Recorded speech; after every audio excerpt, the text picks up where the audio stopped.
This episode is sponsored by Manta Sleep. Manta Sleep makes sleep masks and sleep accessories to help you get the energy to create your best life. Head to the link in our description to get 10% off.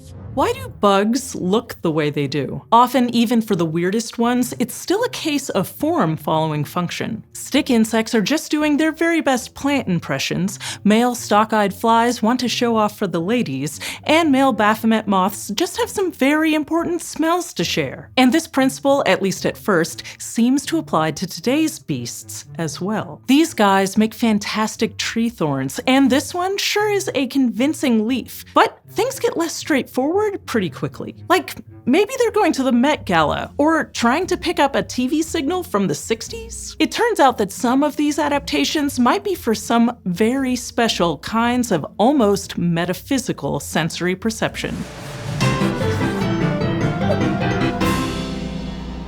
The Bizarre Beast Pin Club is open for subscriptions for the whole month. Sign up by July 20th, and your first pin will be one of these fancy bugs.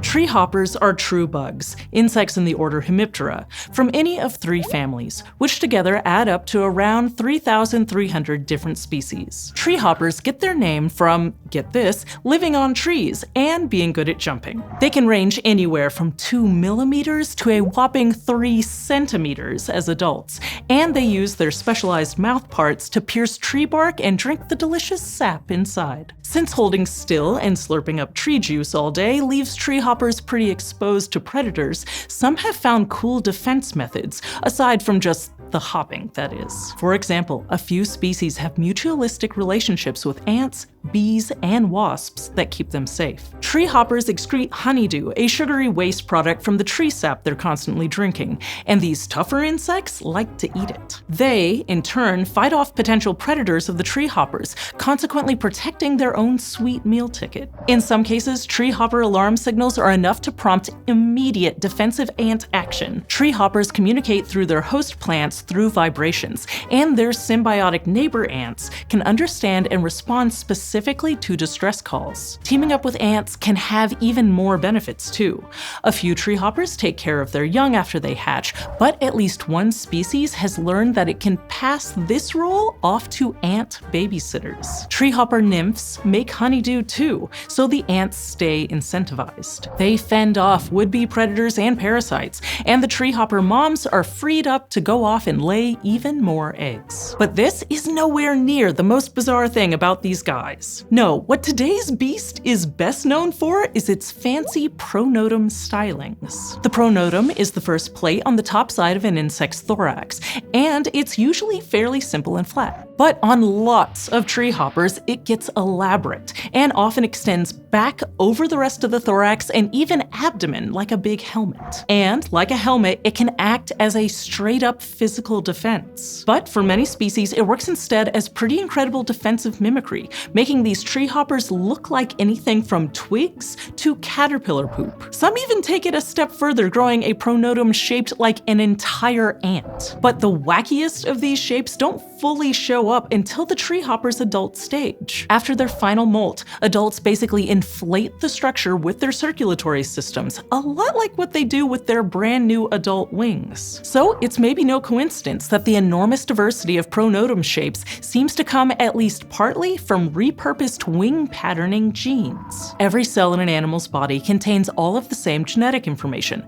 but which genes get used and how makes a huge difference. And as it turns out, the genes used in a treehopper's pronotum follow patterns more like the genes used in their wings than like the ones used in the other structurally more similar thorax plates. Co-opting those wing genes to turn a flat bit of exoskeleton into a statement hat is definitely a lot easier than evolving it from scratch. Plus, this also helps to explain how there can be such huge pronotum differences between even closely related treehopper species. But all of this mainly just explains the how of the pronotum situation, not the why. All that far-out camouflage makes a very strong evolutionary case of its own, of course, but it still doesn't explain the loads and loads of super complex structures that don't look much like anything in the treehopper's environment. And usually we can blame something like sexual selection when animal traits get this bizarre, but treehopper males and females frequently look almost the same. So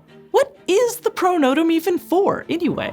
Well, researchers have found that treehoppers can detect the electric fields produced by other animals. And not only that, but they may even be able to tell predator electric signatures apart from the signatures of non-threatening species like bees. And their pronotum might be the key, which kind of makes it sound like animals can just read each other's vibes, but it's actually not as mystical as it sounds. The atmosphere has a vertical electric field whose voltage generally increases with altitude, while, thanks to the planet's geomagnetic field, simply moving through water creates an electric field. So, terrestrial or aquatic, electricity is actually kind of hard to avoid. Plants build negative charge just by being connected to the ground and sticking up out of it, while animals accumulate electric charge purely by moving through their environment. It's like when you rub your socks across the carpet in the winter and get all statically charged, but on a smaller scale. Any friction can cause it, from feet walking on the ground to wings beating in the air. And if eyesight evolved to sense electromagnetic radiation, specifically light, why shouldn't a sense have evolved to detect biological electric fields? Well, that sense did evolve. It's called electroreception, and it seems to be more common the more we learn about it. Regular viewers of certain summertime week-long TV programming blocks might recognize this sensory phenomenon getting the most attention in sharks and rays. They have specialized sense organs called the ampullae of Lorenzini for picking up these fields. And it makes sense for these organs to have gotten so much attention too. Finding prey under the sand just by feeling them seems like a superpower. On top of that, electroreception was, for the longest time, believed to be only possible in aquatic species because water is so conductive. Air is at least 11 orders of magnitude less conductive by comparison. But then, scientists observed positively charged pollinators neutralizing negatively charged flowers, all while selectively visiting flowers that hadn't yet been neutralized. Aerial electroreception. Totally possible and already happening. In fact, conductivity was never actually a limitation because electric fields move through space regardless of the medium, including through vacuums. Scientists now believe that electroreception is very possibly an ability that's ancestral to all vertebrates, but that it was lost only to then convergently re-evolve multiple times across lots of taxa. And why not, when the sense has so many use cases? For example, researchers as recently as 2024 discovered that prey species can detect predators via electroreception. In the study, the sensory hairs on caterpillars even seemed to be tuned just right so that they'd be repelled by the specific electric frequency of beating wasp wings. Which brings us back to treehoppers. Researchers in 2025 found that treehoppers too are capable of electroreception, and that the specific electric fields of their predators and mutualistic pals are different enough to tell apart. They didn't find direct evidence of treehoppers actually doing that second part, but at least found that the electric field information is all there for the sensing. Bigger still, all those strange pronotum shapes might finally have an explanation. The scientists found that a treehopper with an intricate pronotum has a much stronger electric field than one with a hypothetical, super simple one. And just like those electrosensitive caterpillars we mentioned earlier, treehoppers have hairs that respond to electric fields. And those hairs are compellingly located on the weirdest shaped parts of the pronotum, where they would be most sensitive to electrical disturbances. Pronotum size and shape has been positively correlated with survival of treehopper offspring in at least one past study, so there is evidence of direct selective pressure for the trait in general. Very importantly though, that study wasn't about electroreception at all, and no one function of the treehopper's pronotum really answers every question we have. Still, we're at least a step closer to understanding some of these bugs' more esoteric fashion choices. So, when it comes to the evolution of the treehopper's ornate helmets, which came first? Blending in? Or reading the electricity right out of the air? Well, kind of like hypotheses about the narwhal's tusk, it turns out that everybody might just be right. Camouflage, mimicry, physical protection, chemical sensing, electroreception, visual communication, vibration, or even airflow sensing, any or all of these could be what the treehopper's pronotum evolved to do. But most likely, it's some combination. Because the cool thing about evolution is that it doesn't matter why something works as long as it technically does work. And with so much diversity available in the Treehoppers genetic toolkit, randomly landing on a few wild and wonderful adaptations in a relatively short time isn't so surprising. At the end of the day, it's the kind of story we've encountered again and again. Treehoppers are beasts that seem pretty bizarre at first blush, but once we look closer, they're so much stranger. Sign up for the Pin Club at bizarrebeastshow.com and help keep this channel going. If you want a Treehopper to be your first pin, sign up by July 20th. And now for some bonus facts.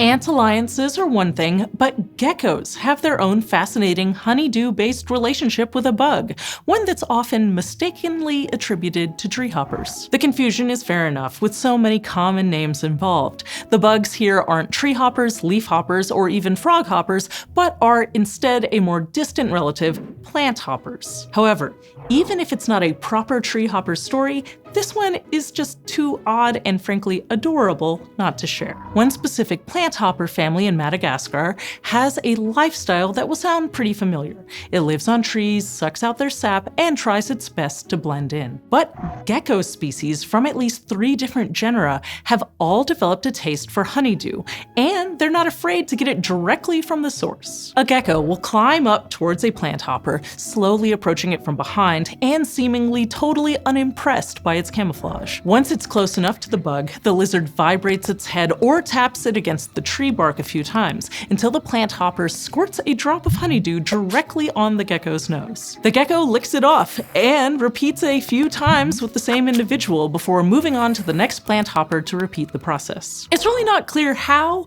if at all, the planthopper might benefit from any of this, other than maybe by giving the gecko a reason to not eat them. And something as large as the gecko would certainly scare away any possible parasitic wasps or the like, but they don't exactly stick around to stand guard. In fact, the geckos scare off the ants that might otherwise actually have acted as mutualists for the planthoppers. But still, the bugs don't really seem to be harmed by the arrangement either, and really, how are they gonna say no to that face?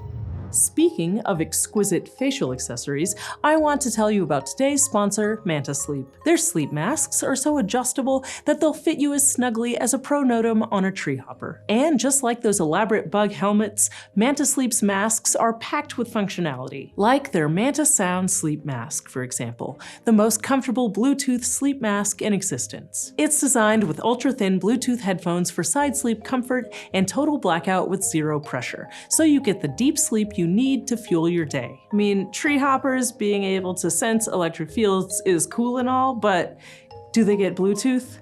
Do they? Actually, do they? I mean, at this point, it seems possible. Join Manta Sleep in their mission to enable better lives through better sleep and regular naps. Use code BizarreBeasts for 10% off your order, and then take a nap.